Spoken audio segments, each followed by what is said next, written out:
Con bastantes cosas para comentar.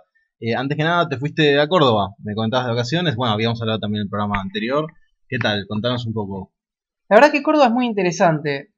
La última vez que había ido fui hace 8 años por el Festival de Guitarristas, Festival Internacional de Guitarras de La Falda, así que no había tenido tanta oportunidad de conocer ni siquiera La Falda, propiamente dicho.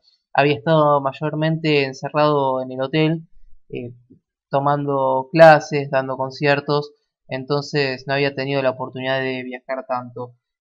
Córdoba es una provincia muy interesante desde todo punto de vista. No es tanto porque le quiera hacer publicidad a la provincia, que la verdad que lo tiene muy merecido. Estuve en varias ciudades, Córdoba Capital, Villa Carlos Paz, Cosquín, La Falda, Villa General Belgrano, La Cumbrecita y Villa Allende. Y puedo rescatar muchas cosas. En primer lugar, los alfajores. Sí, puedo atestiguar a eso. Julián me trajo unos alfajores. Hasta ahora probé uno y sí, tengo ganas de seguir probándolos. Después el programa será, pero son muy buenos. Son muy buenos y son sorprendentemente buenos, porque la verdad es que siempre estuve acostumbrado a comer, nunca me gustaron los alfajores de fábrica, entonces siempre estuve acostumbrado a comer alfajores de Mar del Plata, y ahora que llego a Habana, a Buenos Aires, más que nada los de Habana, ¿no? No es Claro. que les estemos haciendo publicidad, pero bueno, la verdad es esa. Y al probar estos alfajores de Córdoba me llevó una grata sorpresa. Así que eso en primer lugar, la cuestión gastronómica es muy buena. También obviamente el paisaje es excelente. La ciudad de Córdoba especialmente se está modernizando mucho. También Villa Allende. Villa Allende es un lugar que es poco turístico. Caímos ahí de casualidad. Y la verdad que es muy grata la sorpresa de que está creciendo mucho. Era un pueblo y ahora está creciendo bastante. Se ven nuevas edificaciones. Tiene mucha inmigración venezolana que está haciendo crecer muchísimo el lugar. La verdad que eso es algo altamente positivo. Y también, obviamente, la gente del lugar no está muy contenta con eso porque Villa Allende originalmente era un pueblo en medio de la nada donde sus pobladores justamente estaban buscando tranquilidad y bueno, la tranquilidad están perdiendo, Claro. pero se ve un crecimiento urbano muy interesante, por lo menos para aquellos que nos gusta. Además, tienen una historia bastante interesante con San Martín. En Villa Allende hay una estancia donde San Martín planeó el cruce de los Andes, Mira. así que también es un punto histórico muy interesante y la falda también. Ahora, lo único que rescato como negativo es lo que estábamos llamando la disforia cognitiva que tienen los cordobeses. Ese doble pensar orwelliano que surge de la propia educación de la zona, en la cual obviamente no estoy hablando de todos los cordobeses. Tengo entendido que el Partido Libertario en Córdoba es muy fuerte y también lo fue en su momento el PRO, con lo cual obviamente no estamos hablando de la totalidad de la gente que vive ahí, sino estamos hablando de algunos casos muy particulares. Entre los casos particulares que me gustaría resaltar, más allá de alguna persona que habré hablado así en líneas generales, la visita turística al Hotel Edén es un gran caso de disforia cognitiva.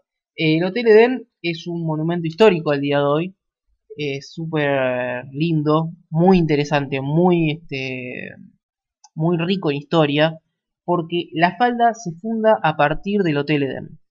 Ahora bien, la historia que ellos te dan, básicamente, ahora vamos a comentar de manera muy resumida cuál es la historia real, pero la historia que ellos te dicen es que había una oligarquía que era muy mala a partir de la presidencia de Julio Argentino Roca en 1880, era muy mala y quería una Córdoba para pocos.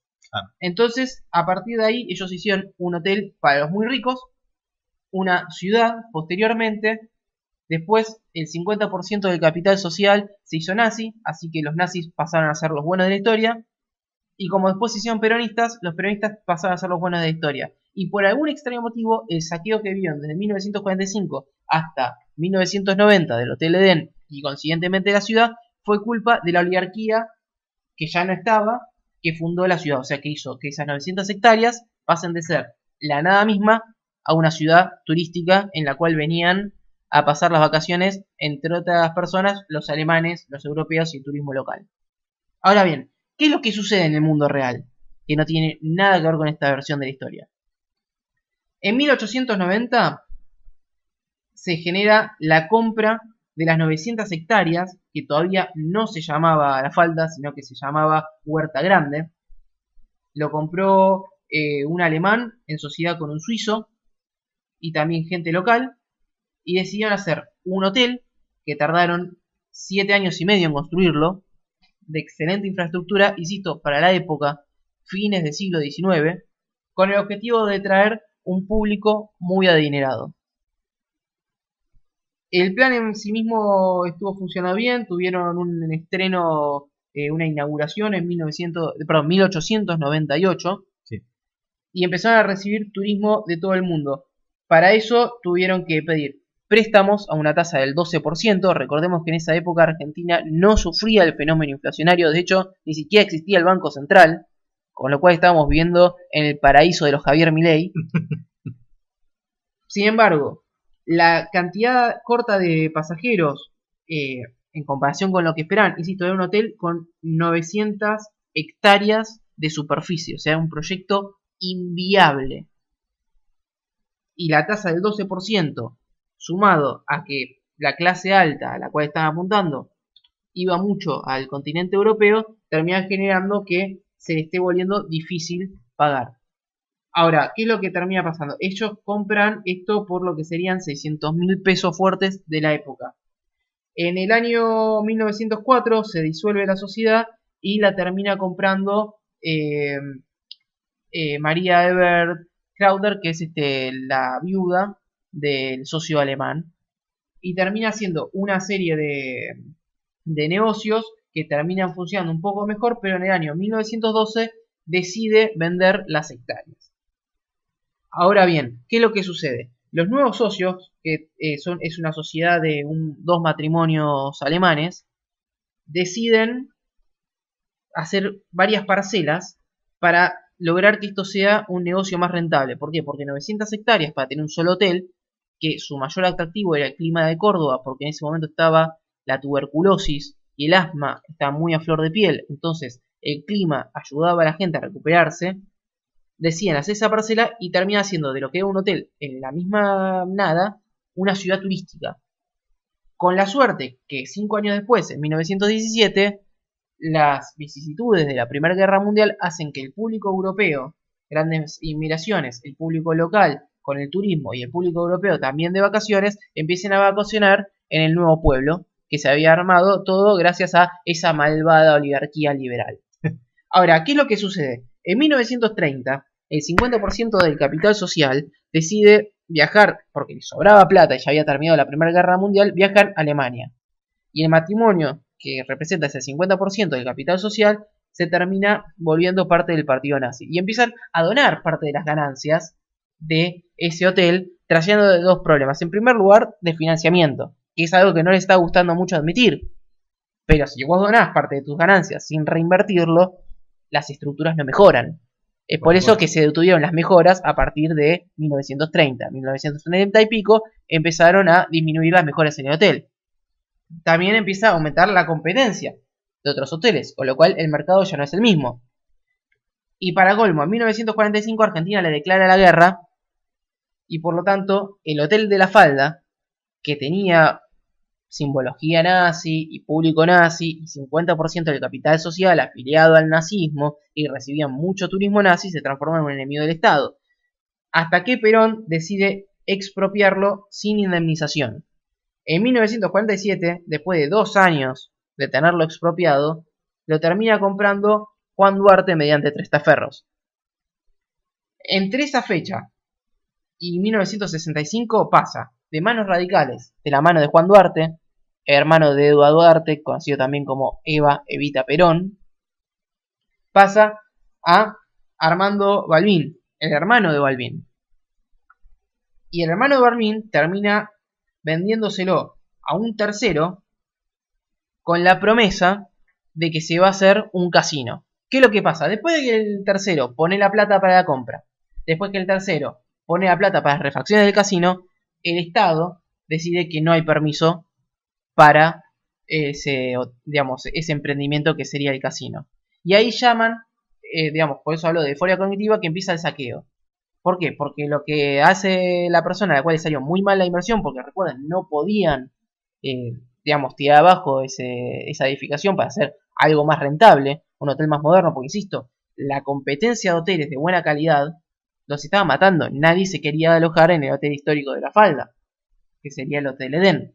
Y para colmo, no pudieron transformarlo en un casino. No tenían permiso de demolición porque era un edificio histórico. No tenían permiso para, digamos, hacer nada. Era invendible. ¿Qué es lo que hizo? Vendió las cosas, muebles. Pero ellos te lo venden como que hubo un saqueo, casi como si se tratara de un saqueo de la política y corrupción. No, le arruinaste el negocio. ¿Qué esperabas? Va a vender hasta la joya de la abuela y lo va a hacer negro. Obviamente no va a ir a tocarle la puerta a la FIP. El último acto de corrupción fue que en el año 1998 finalmente se hace un 98 se hace un remate por las deudas del Estado. ¿Y quién lo compra? El Estado, lo cual por cierto está prohibido por ley porque tu acreedor no puede comprarte la propiedad rematada. Pero bueno, detalles. Sí. Y ahí lo tratan como una cuestión de que volvió a reflorecer. Con plata del público, con plata del sector público, del contribuyente. Y entonces ahí es donde digo que está la disforia cognitiva. Donde no había nada, los malvados oligarcas liberales crearon un hotel 5 estrellas de la época y un pueblo. Donde vivieron miles de personas, donde hicieron crecer el país, hicieron crecer el PBI per cápita, hicieron crecer el PBI de la nación. A partir de 1945 mete la cola a la política, perdón, a partir de 1930, con las donaciones mete la cola a la política y el hotel entra en quiebra. Y por algún extraño motivo los peronistas y los nazis son los buenos para esta gente y los oligarcas malvados que hicieron de la nada un conjunto de edificaciones son los malos. A eso yo les llamo verdaderamente un problema de comprensión.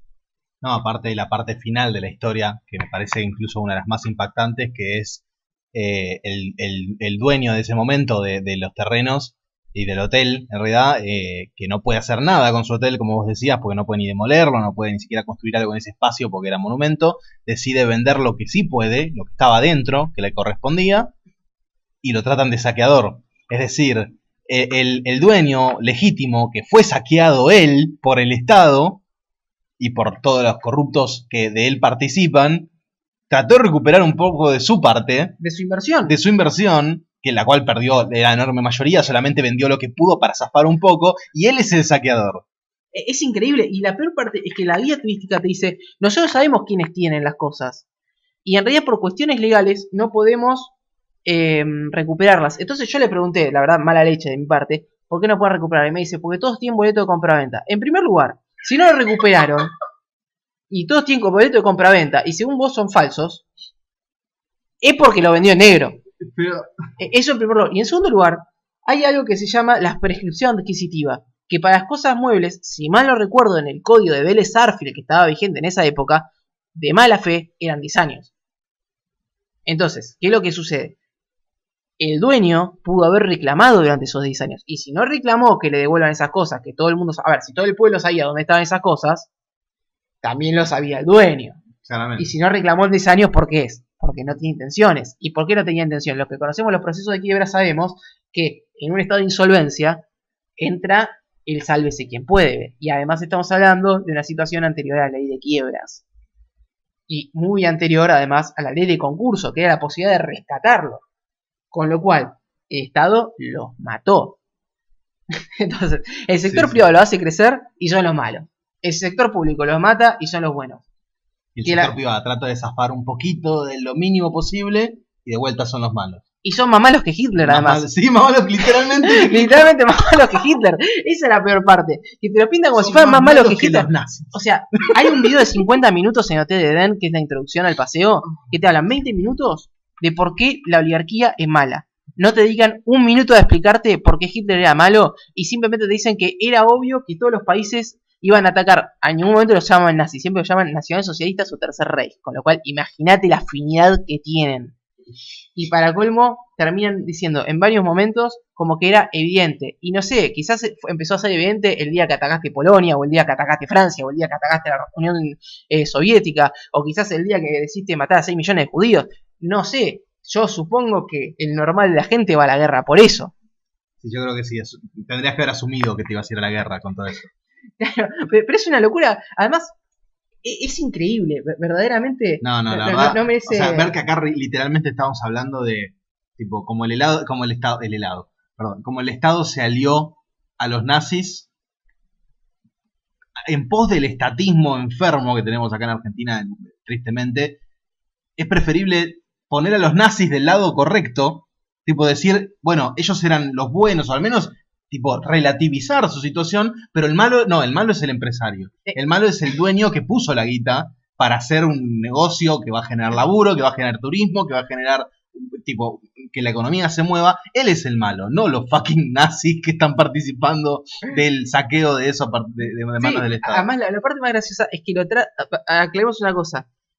La venta, insisto, Es Argentina terrible. no tenía inflación. La compra originaria de la tierra es por 600.000 pesos. Y la venta después es por 400.000 pesos. O sea, el que puso toda la plata originalmente perdió plata y lo trataban de usurario. O sea, Claro. de usurero. A él y al que puso la plata con el 12% de interés cuando salían perdiendo plata. Y ellos son los usureros, los malos, los malditos. Yo la verdad que Pedazo de usurero, porque no son puedo más como los nazis. Claro, igualmente aclaremos una cosa. Córdoba es hermoso y la falda es muy lindo. No, sí, Recomiendo queda muy 100%, claro recomiendo 100% ir a visitar a la falda, recomiendo 100% visitar la provincia de Córdoba. La verdad que es más allá de los paisajes y más allá de estas críticas que le estoy haciendo a puntualmente los guías turísticos y puntualmente la versión de la historia que están teniendo, es un muy lindo hotel. La verdad que lo están restaurando muy bien. El trabajo de restauración, digamos, el trabajo profesional de restauración es muy bueno. Simplemente nos estamos riendo de lo que sería esta falta de comprensión de parte de supuestos historiadores de lo que verdaderamente sucedió. Ahora bien, apartando eso, es hermoso. No, sí, a mí me quedó clarísimo que, digamos, no hay ningún tipo de mala intención tuya ni nada de hablar de ellos. Al contrario, en general, todo lo que me has dicho, incluso al principio del programa lo decías, es positivo, excepto, como Claro. decís esto, está como llamabas vos, digamos, doble pensar orwelliano, digamos, o esta, digamos, disforia cognitiva de realmente confundir los conceptos de una manera. Confundir es un término un poco inocente, ya directamente tergiversar los conceptos de una manera grotesca, porque es literalmente irse al otro opuesto. Exactamente. Pero bueno, eso sería un resumen, digamos, el resumen que le va a interesar al público de lo que son mis vacaciones. Claro. Obviamente todo lo demás, las fotos que tengo en la montaña no les va a resultar interesante. Bueno, vamos con el